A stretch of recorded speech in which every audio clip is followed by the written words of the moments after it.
Joe. And I'm Ben. And we're the Bourbon Boys. Let's pour a glass. Welcome back to Bourbon Boys. We're down here tonight with Motherwell Double Rye Whiskey. So this is a very small distillery in Logan, Ohio, so near Hawking Hills, Ohio, which is kind of a touristy. It's near Ohio University. Yep. Beautiful, beautiful country. It's a really neat place to visit. And while we were there, stopped in. It's a brew house and a restaurant, and they're also distilling. And this is a blend, actually, because it's kind of hard to produce enough on your own on a small still. They had about I think it was a 100-gallon still that they were running there. And they do their own mash, but they really like doing rye. I spoke with the two distillers that are working there, and they said they got rye down, but they can't produce enough, so they also buy some MPG rye, and they blend it with their own, and that's what this is. It's the Motherwell Distilling Company in Logan. So this is Rock House Double Rye Whiskey. So Rock House is one of the attractions in the area of Logan. It's a 95 proof. And I'm going to brag a little bit on this because I went there with my my wife and my mother and father and my aunt and uncle, and it was Son's Day, which I didn't even know was a thing. And my mother bought me this bottle for being such an awesome son. I know. Wow. Fantastic. First gift for that? It might be the only one I've ever got. It's taken me, over half a century to get to that point. But you're a slow burn. I am. I'm a slow burn. That's right. Of course, he's only comparing me to my brother, so. Well, that's true. The bar's set pretty low. It's pretty low.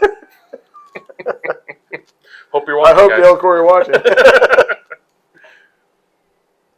It has very nice rye notes. Oh yeah. Wow, I really like that. I'm getting the. That's a nice nose. Oh, the nose is really nice. Nice, kind of fruity. Kind of fruity, not the dark fruits. Not but real dark, but fruity and a little spicy, maybe. I don't know. What is that? Yeah. But in the background, Mm-hmm. mostly it's those kind of mid, like apricot-y, mid range. Not light, sweet. Not light fruits, but yeah, not the dark, heavy ones. Kind of mid. Oh, I like that a lot. That is nice.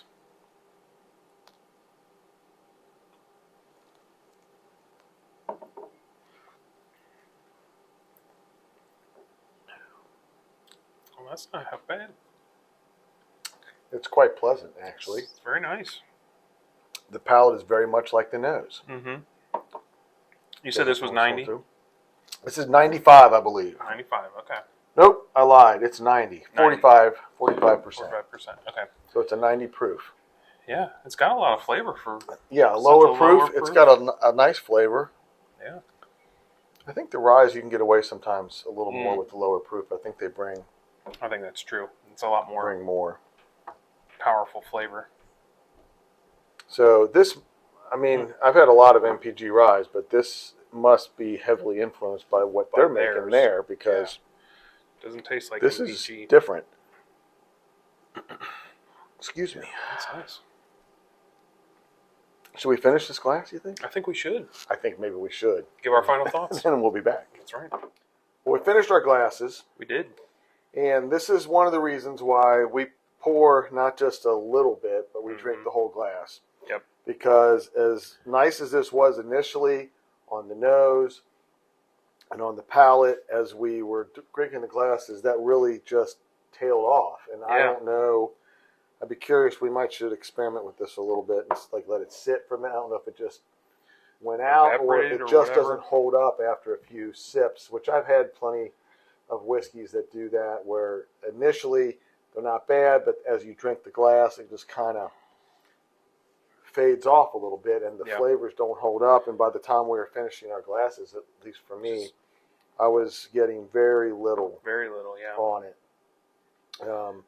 It started tasting very weak, like a 90 proof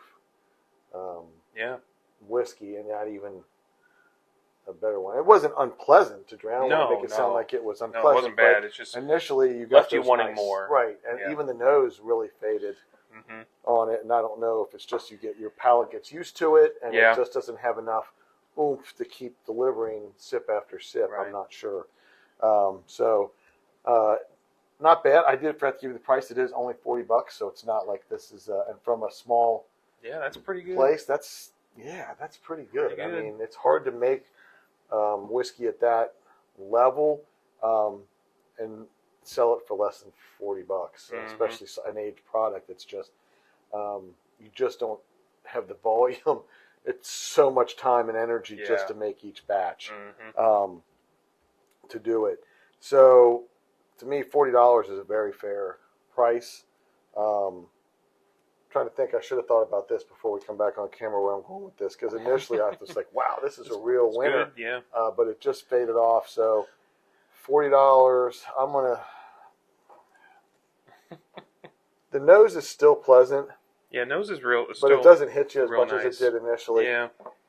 I really enjoy it. But I'm going to give it like a 2, I think, overall. And probably a 2.5 for the value, I think. Okay. I mean, it's $40, and essentially, initially, that was very nice. Somebody that was new to whiskey or to rye whiskey might really enjoy this because it's very soft on the palate. And I think you said it just before we got on thing. It reminds you a little of Irish whiskey. Just very soft and subdued. Very soft, Very subdued. Yeah. And I would kind of agree with that. Probably a little more flavor than most of the Irish whiskeys. Yeah, I would agree. That we've had, but along those lines, where it's just kind of soft. Okay. Where are you at? Well, yeah, I mean, the initial sip was fairly good. I mean, it was bringing a lot. Like that had held up. I was thinking, well, I'm going to give this a really high score. Yeah. And, I mean, we said, before, in the first half, this is really nice. It's really good. Mm-hmm. A lot of flavor for 90 proof. And then as we were sipping, it just goes away. It's like you're like, is that this? It's like not even the same thing that I'm thinking. The same whiskey, So, flavor-wise, I think I'll probably go with 2.5. I'll give it a little bump. I couldn't argue with that. I was debating. Just average. Yeah, very average. Very average. And then price-wise, I'll go with 2.5 too. Yeah, I mean, it's an interesting sip, and it's a local place, which I like. I like trying the small stuff. You never know when you come across. It could be a real gem out there. So anyway, thanks for watching. Any suggestions? Any comments? If you're in Hocking Hills, I would stop by. Pick it up. There's 2 distilleries in Logan, which is right outside of Hocking Hills. The other one makes a sugar wash. Ooh, okay. Hocking Hills Distillery, and they sell something they call bourbon, but it's not really bourbon because it's a sugar wash that they age. But it tastes pretty nice, and they do it like an Uncle Jesse's Simple Sour Mash recipe where they do a sugar head on corn, but they're not really converting the corn sugar. They don't cook it; they just put it in there for flavor, and then it's mostly done with the sugar. So Hocking Hills, but then Motherwell, right down the road, around the corner from them. Nice place, good food, nice band. We were there, great band playing. It was a fun evening. I recommend it. Sounds good. All right, we'll see you.